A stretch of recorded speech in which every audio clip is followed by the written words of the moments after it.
Good day, everyone. Today's topic is brutally punish scholar's mate and early queen attacks. We'll learn how to spot these beginner traps fast, shut them down, and turn them into winning positions for ourselves. First of all, you are probably familiar with the scholar's checkmate. This is something white can try here. After pawn to e4 and pawn to e5, white can play queen to h5, immediately attacking the pawn on e5. This gives white the first chance to try and trick you. For example, if you casually play pawn to g6, that would be a huge blunder. White would simply capture pawn on e5 with the queen, attacking both the king and the rook, winning the game instantly. Of course, that is not what you should do, so after white plays queen to h5, attacking the pawn on e5, you must defend it. That is why black plays knight to c6, now guarding the pawn on e5, but white continues the attack with bishop to c4. Now the threat becomes serious. White is threatening queen takes on f7, aiming for checkmate.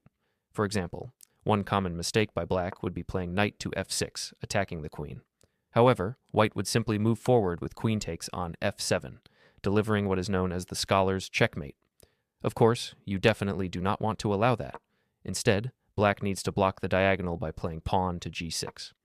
At first, it may seem like that is the end of white's early attack. You have secured yourself against the scholar's checkmate, refuted white's premature aggression, and everything looks safe.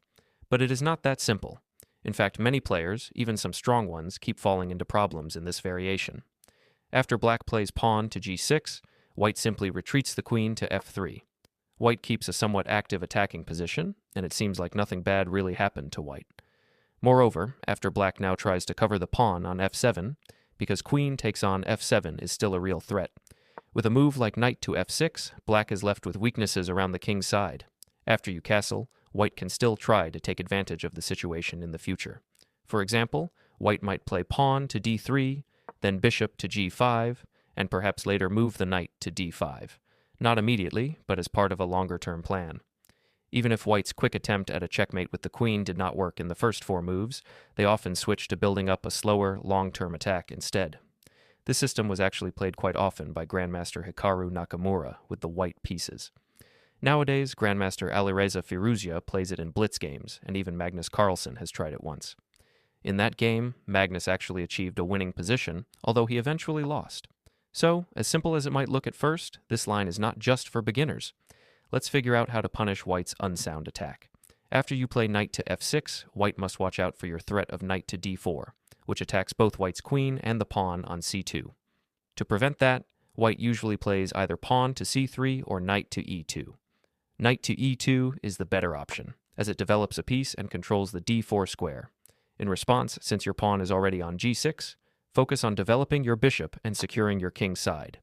When white plays pawn to d3 next, many players make the mistake of playing pawn to d6 immediately. But it is better to castle first, making sure your king is safe before doing anything else.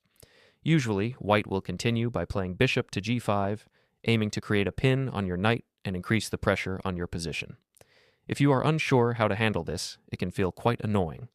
What I recommend is that as soon as white plays bishop to g5, you immediately respond with pawn to h6. If white tries to exchange pieces here by capturing on f6, that is not a problem at all. You can trade queens if you wish, or recapture with your bishop. Either way, your position remains completely safe and solid. However, in most cases, white will not exchange. Instead, they usually move the bishop back to h4, trying to maintain the pin. Strangely enough, that move, bishop to h4, is actually a decisive mistake for white. If you know how to punish it correctly, you can completely crush white from this point onward. By playing the move pawn to g5, you actively continue expanding on the king's side, directly challenging white's bishop. This forces white's bishop to retreat all the way back to the square g3, where it becomes completely restricted. Once the bishop reaches this position, it is essentially trapped. It has no further active squares to move to, and no useful role in white's position. In that sense, you have successfully neutralized one of white's key pieces, limiting their attacking options and gaining additional space on the king's side. While pushing a pawn so far forward might seem risky because it creates a potential weakness, in this case, you do not need to worry. You are already ahead in development. Your pieces are more active and better coordinated than white's.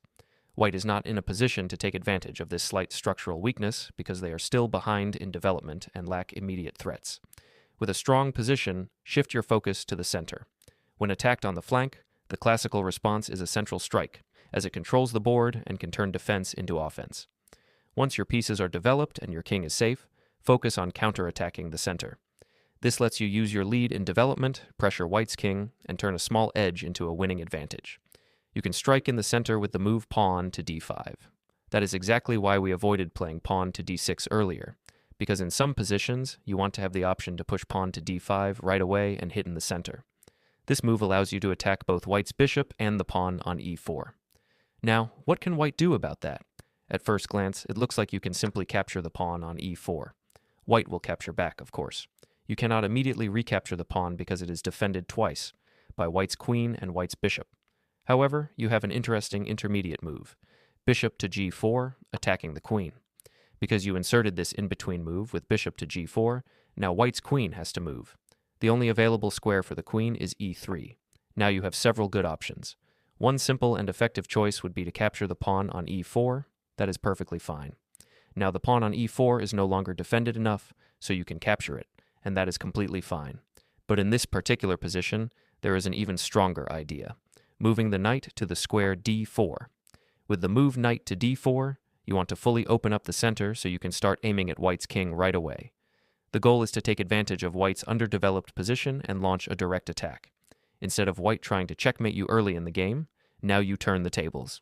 You are the one going for a checkmate in the opening. White has no real choice but to capture your knight on the square d4. If white does not, both your knight and other pieces are attacking critical points, so ignoring it is not an option. After white captures your knight, you recapture. By doing this, you achieve an important result. The e-file becomes completely open, allowing you to attack along that file. Now white's queen is under attack, so white will capture back. At that moment, you play rook to e8 with check to white's king. Now white's king must move. Now, there are not too many good options for white.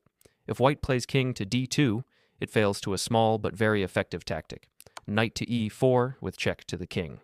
This creates a discovered attack on white's queen, as your bishop suddenly becomes extremely powerful. That simply loses for white. Let's take that back. Instead, your opponent will most likely play king to f1, trying to put the king in a safer position. Now comes a truly spectacular combination. Bishop to e2 with check. After white's king moves to g1, you play this sneaky and surprising move, knight to d7. That's a move most opponents will completely overlook, simply because it is very difficult to calculate in advance. The hidden trick is that white's queen now gets trapped right in the middle of the board. Your knight on d7 takes away escape squares, your rook covers the entire e-file, and now white's queen has nowhere to go. White is forced to trade the queen for your bishop, and so, you win the game by winning white's queen in this brilliant sequence. Thanks for watching.